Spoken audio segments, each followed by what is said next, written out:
नमस्कार। आज हम मन की बात के 96वें एपिसोड में साथ जुड़ रहे हैं। मन की बात का अगला एपिसोड वर्ष 2023 का पहला एपिसोड होगा। आप लोगों ने जो संदेश भेजे उनमें जाते हुए 2022 के बारे में बात करने को भी बड़े आग्रह से कहा है। अतीत का अवलोकन तो हमेशा हमें वर्तमान और भविष्य की तैयारियों की प्रेरणा देता है। 2022 में देश के लोगों का सामर्थ्य, उनका सहयोग, उनका संकल्प, उनकी सफलता का विस्तार इतना ज्यादा रहा कि मन की बात में सभी को समेटना मुश्किल होगा। 2022 वाकई कई मायनों में बहुत ही प्रेरक रहा, अद्भुत रहा। इस साल भारत ने अपनी आजादी के 75 वर्ष पूरे किए और इसी वर्ष अमृत काल का प्रारंभ हुआ। इस साल देश ने नई रफ्तार पकड़ी। सभी देशवासियों ने एक से बढ़कर एक काम किया। 2022 की विभिन्न सफलताओं ने आज पूरे विश्व में भारत के लिए एक विशेष स्थान बनाया है। 2022 यानी भारत द्वारा दुनिया की 5वीं सबसे बड़ी अर्थव्यवस्था का मुकाम हासिल करना। 2022 यानी भारत द्वारा 220 करोड़ वैक्सीन का अविश्वसनीय आंकड़ा पार करने का रिकॉर्ड। 2022 यानी भारत द्वारा निर्यात का $400 बिलियन का जादुई आंकड़ा पार कर जाना। 2022 यानी देश के जन जन द्वारा आत्मनिर्भर भारत के संकल्प को अपनाना, जी कर दिखाना। 2022 यानी भारत के पहले स्वदेशी एयरक्राफ्ट कैरियर आईएनएस विक्रांत का स्वागत। 2022 यानी स्पेस, ड्रोन और डिफेंस सेक्टर में भारत का परचम। 2022 यानी हर क्षेत्र में भारत का दमखम। खेल के मैदान में भी, चाहे कॉमनवेल्थ गेम्स हो या हमारी महिला हॉकी टीम की जीत, हमारे युवाओं ने जबरदस्त सामर्थ्य दिखाया। साथियों, इन सब के साथ ही साल 2022 एक और कारण से हमेशा याद किया जाएगा। ये है एक भारत श्रेष्ठ भारत की भावना का विस्तार। देश के लोगों ने एकता और एकजुटता को सेलिब्रेट करने के लिए भी कई अद्भुत आयोजन किए। गुजरात के माधवपुर मेला हो, जहां रुक्मिणी विवाह और भगवान कृष्ण के पूर्वोत्तर से संबंधों को सेलिब्रेट किया जाता है, या फिर काशी तमिल संगमम हो, इन पर्वों में भी एकता के कई रंग दिखे। 2022 में देशवासियों ने एक और अमर इतिहास लिखा है। अगस्त के महीने में चला हर घर तिरंगा अभियान, भला कौन भूल सकता है। वो पल थे, हर देशवासी के रोंगटे खड़े हो जाते थे। आजादी के 75 वर्ष के इस अभियान में पूरा देश तिरंगामय हो गया। 6 करोड़ से ज्यादा लोगों ने तो तिरंगे के साथ सेल्फी भी भेजी। आजादी का ये अमृत महोत्सव अभी अगले साल भी ऐसे ही चलेगा, अमृत काल की नींव को और मजबूत करेगा। साथियों, इस साल भारत को G20 समूह की अध्यक्षता की जिम्मेदारी भी मिली है। मैंने पिछली बार इस पर विस्तार से चर्चा भी की थी। साल 2023 में हमें G20 के उत्साह को नई ऊंचाई पर लेकर जाना है। इस आयोजन को एक जन आंदोलन बनाना है। मेरे प्यारे देशवासियों, आज दुनिया भर में धूमधाम से क्रिसमस का त्योहार भी मनाया जा रहा है। ये जीसस क्राइस्ट के जीवन, उनकी शिक्षाओं को याद करने का दिन है। मैं आप सभी को क्रिसमस की ढेर सारी शुभकामनाएं देता हूं। साथियों, आज हम सभी के श्रद्धेय अटल बिहारी वाजपेयी जी का जन्मदिन भी है।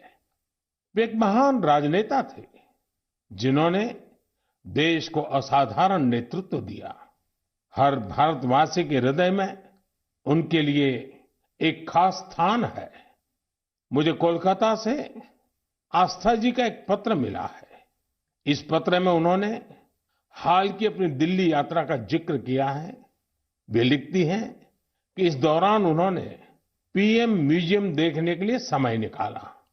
इस म्यूजियम में उन्हें अटल जी की गैलरी खूब पसंद आई। अटल जी के साथ वहां खींची गई तस्वीर तो उनके लिए यादगार बन गई है। अटल जी की गैलरी में हम देश के लिए उनके बहुमूल्य योगदान की झलक देख सकते हैं। इंफ्रास्ट्रक्चर हो, शिक्षा या फिर विदेश नीति, उन्होंने भारत को हर क्षेत्र में नई ऊंचाइयों पर ले जाने का काम किया। मैं एक बार फिर अटल जी को हृदय से नमन करता हूं। साथियों, कल 26 दिसंबर को वीर बाल दिवस है और मुझे इस अवसर पर दिल्ली में साहिबजादा जोरावर सिंह जी और साहिबजादा फतेह सिंह जी की शहादत को समर्पित एक कार्यक्रम में शामिल होने का सौभाग्य मिलेगा। देश साहिबजादे और माता गुजरी के बलिदान को हमेशा याद रखेगा। मेरे प्यारे देशवासियों, हमारे यहाँ कहा जाता है, सत्यम किम प्रमाणम, प्रत्यक्षम किम प्रमाणम। यानी सत्य को प्रमाण की आवश्यकता नहीं होती। जो प्रत्यक्ष है उसे भी प्रमाण की आवश्यकता नहीं होती। लेकिन बात जब आधुनिक मेडिकल साइंस की हो तो उसमें सबसे महत्वपूर्ण होता है प्रमाण, एविडेंस। सदियों से भारतीय जीवन का हिस्सा रहे योग और आयुर्वेद जैसे हमारे शास्त्रों के सामने एविडेंस बेस्ड रिसर्च की कमी हमेशा हमेशा एक चुनौती रही है। परिणाम दिखते हैं लेकिन प्रमाण नहीं होते हैं। लेकिन मुझे खुशी है कि एविडेंस बेस्ड मेडिसिन के युग में अब योग और आयुर्वेद आधुनिक युग की जांच और कसौटियों पर भी खरे उतर रहे हैं। आप सभी ने मुंबई के टाटा मेमोरियल सेंटर के बारे में जरूर सुना होगा। इस संस्थान ने रिसर्च, इनोवेशन और कैंसर केयर में बहुत नाम कमाया है। इस सेंटर द्वारा की गई एक इंटेंसिव रिसर्च में सामने आया है कि ब्रेस्ट कैंसर के मरीजों के लिए योग बहुत ज्यादा असरकारी है। टाटा मेमोरियल सेंटर ने अपनी रिसर्च के नतीजों को अमेरिका में हुई बहुत ही प्रतिष्ठित ब्रेस्ट कैंसर कॉन्फ्रेंस में प्रस्तुत किया है। इन नतीजों ने दुनिया के बड़े बड़े एक्सपर्ट्स का ध्यान अपनी तरफ खींचा है, क्योंकि टाटा मेमोरियल सेंटर ने एविडेंस के साथ बताया है कि कैसे मरीजों को योग से लाभ हुआ है। इस सेंटर की रिसर्च के मुताबिक योग के नियमित अभ्यास से ब्रेस्ट कैंसर के मरीजों की बीमारी के फिर से उभरने और मृत्यु के खतरे में 15% तक की कमी आई है।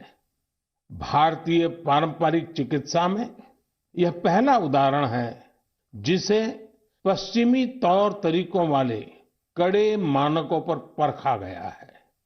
साथ ही यह पहली स्टडी है जिसमें ब्रेस्ट कैंसर से प्रभावित महिलाओं में योग से क्वालिटी ऑफ लाइफ के बेहतर होने का पता चला है। इसके लॉन्ग टर्म बेनिफिट्स भी सामने आए हैं। टाटा मेमोरियल सेंटर ने अपनी स्टडी के नतीजों को पेरिस में हुए European society of medical oncology में उस सम्मेलन में प्रस्तुत किया है। साथियों, आज के युग में भारतीय चिकित्सा पद्धतियां जितनी ज्यादा एविडेंस बेस्ड होगी, उतनी ही पूरे विश्व में उनकी स्वीकार्यता बढ़ेगी। इसी सोच के साथ दिल्ली के एम्स में भी एक प्रयास किया जा रहा है। यहां हमारी पारंपरिक चिकित्सा पद्धतियों को वैलिडेट करने के लिए 6 साल पहले centre for integrative medicine and research की स्थापना की गई। इसमें लेटेस्ट मॉडर्न टेक्निक्स और रिसर्च मेथड्स का उपयोग किया जाता है। यह सेंटर पहले ही प्रतिष्ठित अंतर्राष्ट्रीय जर्नल्स में 20 पेपर प्रकाशित कर चुका है। अमेरिकन कॉलेज ऑफ कार्डियोलॉजी के जर्नल में प्रकाशित एक पेपर में सिंकपी से पीड़ित मरीजों को योग से होने वाले लाभ के बारे में बताया गया है। इसी प्रकार न्यूरोलॉजी जर्नल के पेपर में माइग्रेन में योग के फायदों के बारे में बताया गया है। इनके अलावा कई और बीमारियों में भी योग के बेनिफिट्स को लेकर स्टडी की जा रही है, जैसे heart disease, depression, sleep disorders और प्रेगनेंसी के दौरान महिलाओं को होने वाली समस्याएं। साथियों, कुछ दिन पहले ही मैं वर्ल्ड आयुर्वेद कांग्रेस के लिए गोवा में था। इसमें 40 से ज्यादा देशों के डेलीगेट शामिल हुए और यहाँ 550 से अधिक साइंटिफिक पेपर्स प्रेजेंट किए गए। भारत सहित दुनिया भर की करीब 215 कंपनियों ने यहाँ एग्जीबिशन में अपने प्रोडक्ट्स को डिस्प्ले किया। 4 दिनों तक चले इस एक्सपो में 1 लाख से भी अधिक लोगों ने आयुर्वेद से जुड़े अपने एक्सपीरियंस को एंजॉय किया। आयुर्वेद कांग्रेस में भी मैंने दुनिया भर से जुटे आयुर्वेद एक्सपर्ट्स के सामने एविडेंस बेस्ड रिसर्च का आग्रह दोहराया। जिस तरह कोरोना वैश्विक महामारी के इस समय में योग और आयुर्वेद की शक्ति को हम सभी देख रहे हैं, उसमें इनसे जुड़ी एविडेंस बेस्ड रिसर्च बहुत ही महत्वपूर्ण साबित होगी। मेरा आपसे भी आग्रह है कि योग, आयुर्वेद और हमारी पारंपरिक चिकित्सा पद्धतियों से जुड़े हुए ऐसे प्रयासों के बारे में अगर आपके पास कोई जानकारी हो तो उन्हें सोशल मीडिया पर जरूर शेयर करें। मेरे प्यारे देशवासियों, बीते कुछ वर्षों में हमने स्वास्थ्य क्षेत्र से जुड़ी कई बड़ी चुनौतियों पर विजय पाई है। इसका पूरा श्रेय हमारे मेडिकल एक्सपर्ट्स, साइंटिस्ट और देशवासियों की इच्छा शक्ति को जाता है। हमने भारत से स्मॉल पॉक्स, पोलियो और गिनी वॉर्म जैसी बीमारियों को समाप्त करके दिखाया है। आज मन की बात के श्रोताओं को मैं एक और चुनौती के बारे में बताना चाहता हूं, जो अब समाप्त होने की कगार पर है।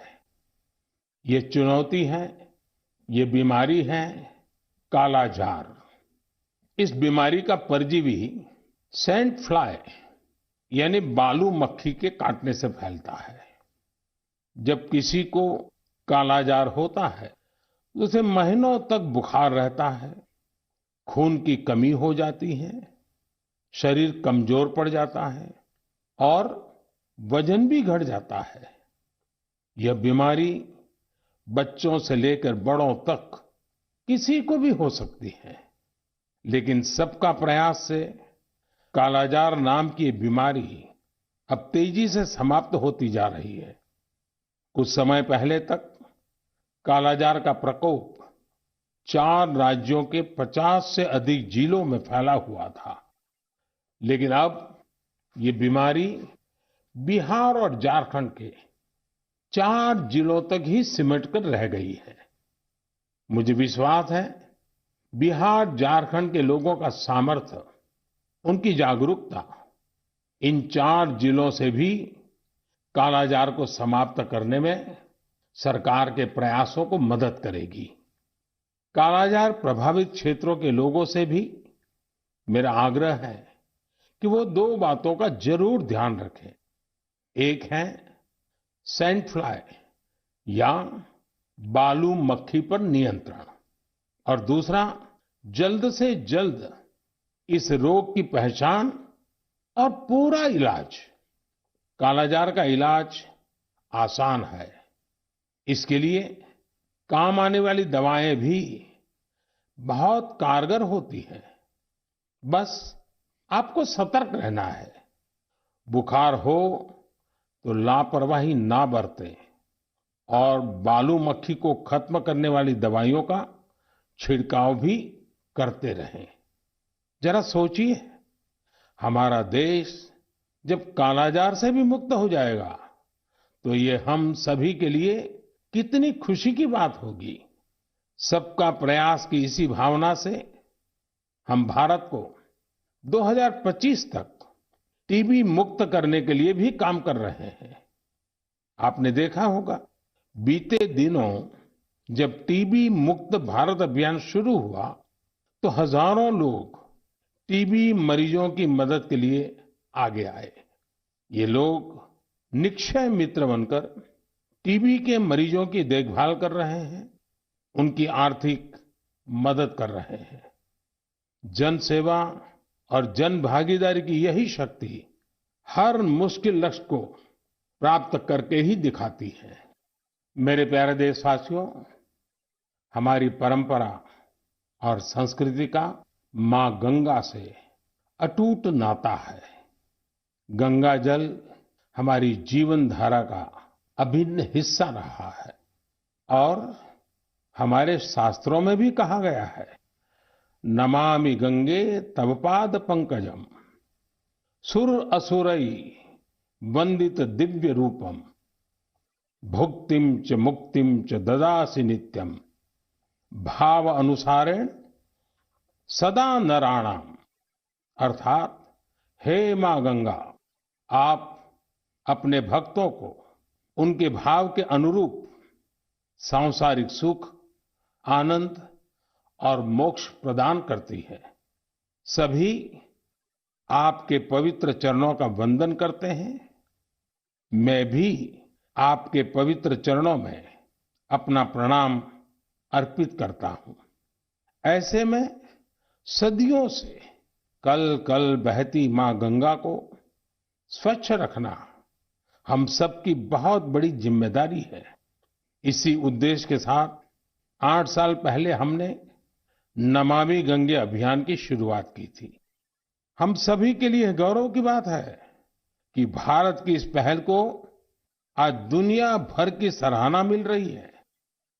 यूनाइटेड नेशंस ने नमामि गंगे मिशन को इकोसिस्टम को रिस्टोर करने वाली दुनिया के टॉप 10 इनिशिएटिव में शामिल किया है। ये और भी खुशी की बात है कि पूरे विश्व के 160 ऐसे इनिशिएटिव्स में नमामि गंगे को यह सम्मान मिला है। साथियों, नमामि गंगे अभियान की सबसे बड़ी ऊर्जा लोगों की निरंतर सहभागिता है। नमामि गंगे अभियान में गंगा प्रहरियों और गंगा दूतों की भी बड़ी भूमिका है।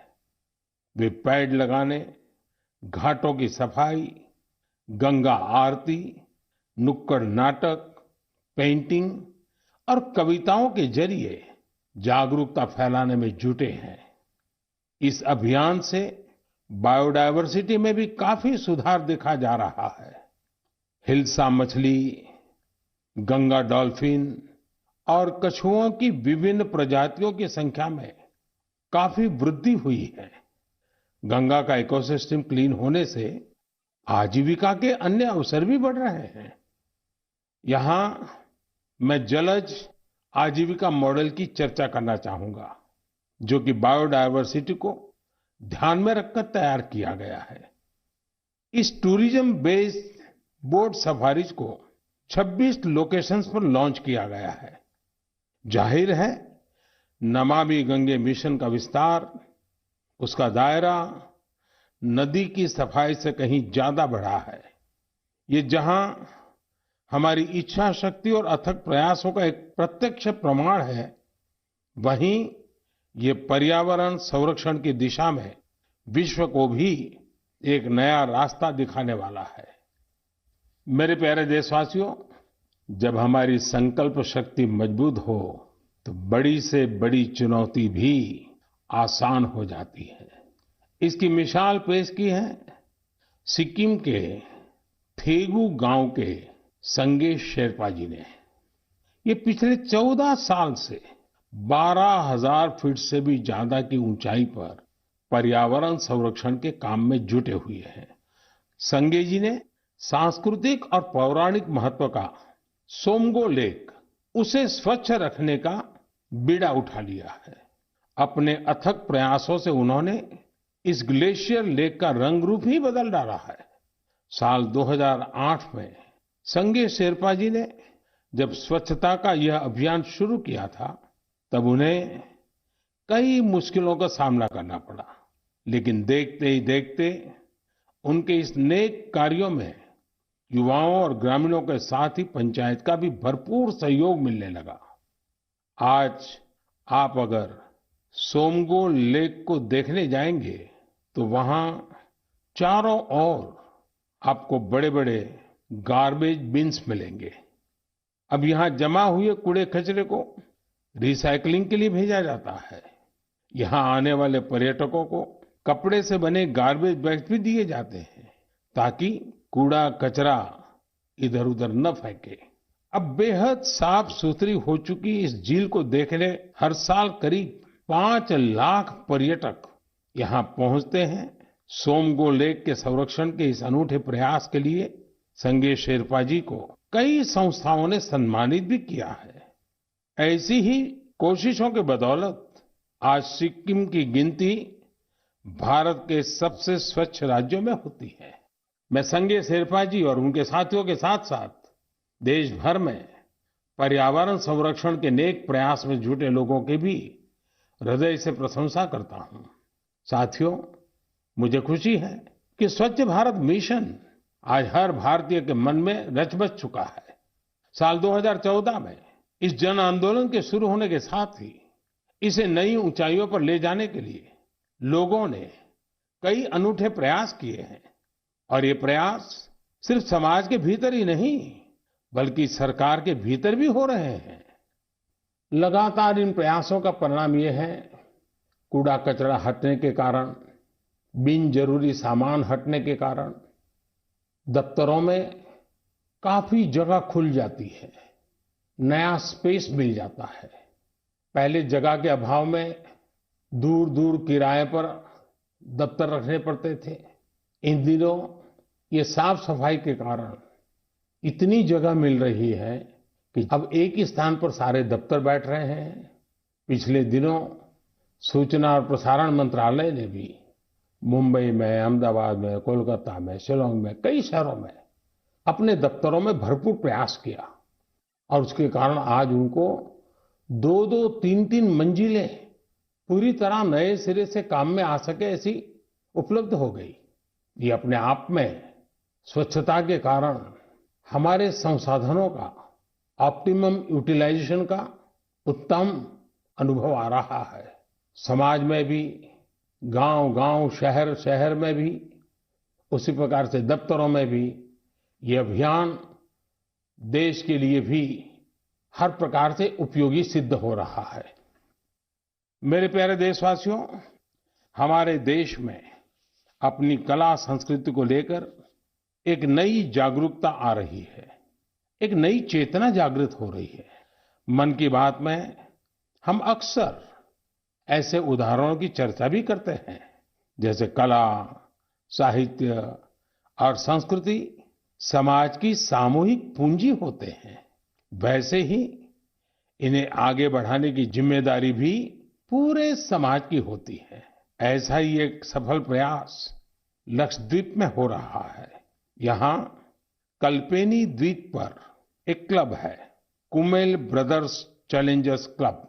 ये क्लब युवाओं को स्थानीय संस्कृति और पारंपरिक कलाओं के संरक्षण के लिए प्रेरित करता है। यहाँ युवाओं को लोकल आर्ट, कोलकली, परिचाकली, किलिप्पाट्टू और पारंपरिक गानों की ट्रेनिंग दी जाती है। यानी पुरानी विरासत नई पीढ़ी के हाथों में सुरक्षित हो रही है, आगे बढ़ रही है।